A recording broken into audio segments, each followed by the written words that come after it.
आरोपी जलधर के मामा पुलिस में नौकरी करते थे और उसके फूफा जासूसी उपन्यास लिखते थे। इसीलिए जलधर को भरोसा था कि चोर डाकुओं धोखेबाजों को काबू में करने का हर प्रकार का तरीका ये जितना जानता था उतना उसके मामा और फूफा को छोड़कर किसी को नहीं पता था। किसी के घर में चोरी आदि होने पर जलधर सबसे पहले वहां पहुंच जाता और किसने चोरी किया, कैसे चोरी हुआ, वह रहता तो ऐसी हालत में क्या करता, इन सब के बारे में किसी अनुभवी की तरह बातें करता था। योगेश बाबू के घर से जब बर्तन चोरी हुए तब जलधर ने उनसे कहा, आप लोग जरा भी सावधान रहना नहीं जानते, चोरी तो होगी ही। अब देखिए आपके भंडार घर के बगल में ही अंधेरी गली है, इधर खिड़की में सींचे भी नहीं है। किसी भी चतुर आदमी को यहाँ से बर्तन लेकर भागने में कितना समय लगेगा। हमारे घर में ऐसा होना संभव नहीं। मैंने रामदीन से कह रखा है कि खिड़की की दीवार से बर्तनों को इस तरह सटाकर रखे कि खिड़की खोलते ही सारे बर्तन झनझन करते हुए जमीन पर गिर पड़े। चोर को पकड़ने के लिए ये सब तरीके जानने पड़ते हैं। ये सुनकर हम सभी ने जलधर की बुद्धि की बड़ी प्रशंसा की। लेकिन दूसरे ही दिन जब सुना कि उसी रात को जलधर के घर में बहुत बड़ी चोरी हो गई है, तब लगा कि उसका एक दिन पहले ही अपने बारे में इतना हाँकना ठीक नहीं था। मगर जलधर इस बात से जरा भी परेशान नहीं था। उसने कहा, इस अक्ल के अंधे रामदीन की बेवकूफ़ी से सब मिट्टी में मिल गया। खैर, मेरा सामान चोरी करके वह हजम नहीं कर सकता। जरा 2-4 दिन बीतने दो। 2 महीने बीते, 4 महीने बीते, मगर चोर पकड़ में नहीं आया। चोर के उपद्रव की बात सभी भूल ही चुके थे। ऐसे समय हमारे स्कूल में फिर से चोरी का हंगामा शुरू हो गया। छात्रों में काफी लड़के अपना टिफिन लाया करते थे, उसमें से खाना चोरी होने लगा। पहले दिन राम का खाना चोरी हो गया। वह बेंच पर रबड़ी और पूरी रखकर हाथ धोने गया था, इसी बीच न जाने कौन आकर पूरी वगैरह खाकर सटक गया। इसके बाद कक्षा में और भी 2-4 लड़कों का खाना चोरी चला गया। तब हम लोगों ने जलधर को पकड़ा। क्यों जी डिटेक्टिव, ऐसे मौके पर तुम्हारी चोर पकड़ने की बुद्धि नहीं खुल रही है? इसका क्या मतलब है, जरा बताओ तो। जलधर ने कहा, मैं क्या अपनी बुद्धि नहीं लड़ा रहा हूं? जरा सब करो। तब उसने बड़ी सतर्कता से हमारे कान में कहा कि स्कूल में जो नया छोकरा चपरासी आया है, उसका संदेह उसी पर है, क्योंकि उसी के आने के बाद से चोरी शुरू हुई है। हम सभी उस दिन से उस पर नजर रखने लगे। लेकिन 2 दिन बीतते बीतते ही फिर चोरी शुरू हो गई। बेचारे पगला दासू ने घर से कबाब लाकर टिफिन वाले कमरे की बेंच पर नीचे उसे छिपाकर रख दिया था, मगर न जाने कौन आकर उसका आधा हिस्सा हड़पकर बाकी धूल में फेंककर बर्बाद कर गया था। पगला ने तब मारे गुस्से के चीखते चिल्लाते गालियां देते हुए पूरे स्कूल को सिर पर उठा लिया। हम सभी ने उससे कहा, अरे चुप कर चुप, इतना शोर मत मचा, वरना चोर पकड़ा कैसे जाएगा। मगर पगला भला इतनी आसानी से शांत हो जाता? तब जलधर ने ही उसे समझाया, बस 2 दिन और धैर्य रख, इस नए छोकरे को तो मैं रंगे हाथों पकड़वा दूंगा, ये सब उसी की कारस्तानी है। ये सुनकर दासू ने कहा, तुम्हारी भी कैसी बुद्धि है, ये सब हिंदी भाषी इलाके के ब्राह्मण लोग हैं, ये लोग भला गोश्त खाएंगे? जरा दरवान जी से पूछकर देख लो। हम लोगों के ध्यान में तो ये बात आई ही नहीं थी।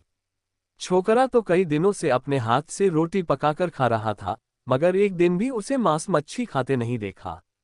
दासू चाहे पगला हो या कुछ और हो, उसकी यह बात सभी को माननी पड़ी।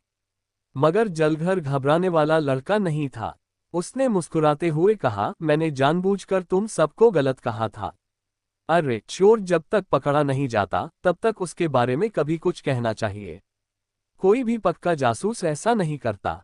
मैं मन ही मन जिसे चोर समझता हूं उसे मैं जानता हूं। इसके बाद कुछ दिन हम लोग बड़े सावधान थे।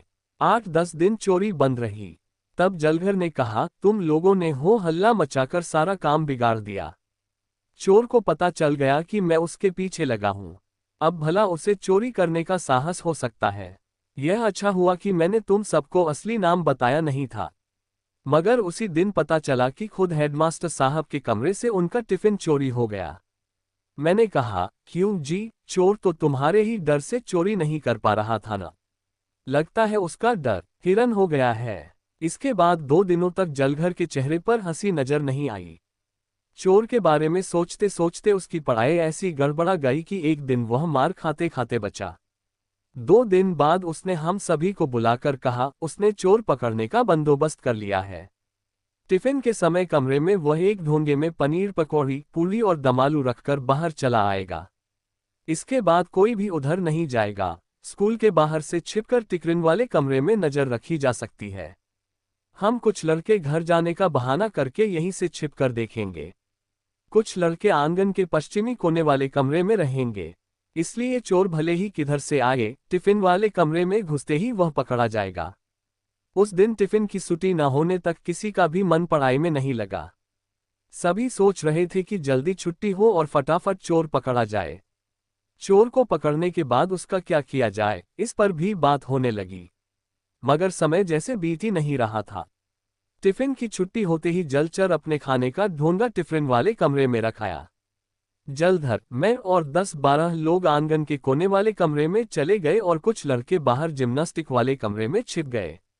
जलधर ने कहा, देखो यह चोर बेहद सयाना है और हिम्मती भी, उससे मारपीट करना ठीक नहीं होगा। वह काफी हट्टा कट्टा भी होगा। मेरा कहना है कि वह अगर इधर आए तो सभी मिलकर उस पर स्याही फेंक दें और शोर करें। इससे दरबान वगैरह सभी भागते हुए आ जाएंगे और वह आदमी अगर भागे भी तो स्याही के चिन्ह से पकड़ा जाएगा। राम ने पूछा, वह चोर खूब तगड़ा होगा, ये कैसे कहा जा सकता है? वह राक्षस की तरह खूब खाता है, ऐसा तो नहीं लगता।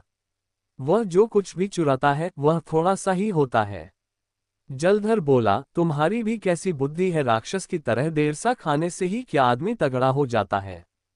तब तो हमारे श्यामादास को ही सबसे तगड़ा कहना होगा। घोष के यहाँ दावत में उसे खाते हुए देखा था ना भैया। मैं जो भी कहता हूँ उसे काटने की जरूरत नहीं, और अगर एक तुम में वाकई हिम्मत हो तो जाकर चोर से भिड़ जाओ। हम लोग इसमें आपत्ति नहीं करेंगे। मुझे पता है ये किसी मामूली चोर का काम नहीं है, बल्कि मुझे तो यकीन है कि जिस व्यक्ति ने मेरे घर में चोरी की है वह भी उसी की करामात है। तभी अचानक टिफिन वाले कमरे की बाईं ओर की खिड़की घोड़ी सी खुल गई, जैसे उसे कोई भीतर से ठेल रहा हो। उसके बाद सफेद जैसी कोई चीज अब से आंगन में कूदी। हमने आंखें फाड़कर देखा, वह एक मोटा ताजा बिल्ला था। उसके मुंह में जलधर की मिठाई थी। उस समय अगर जलधर के चेहरे पर किसी की नजर पड़ी होती। वह मुंह बाएं आंगन की ओर देख रहा था।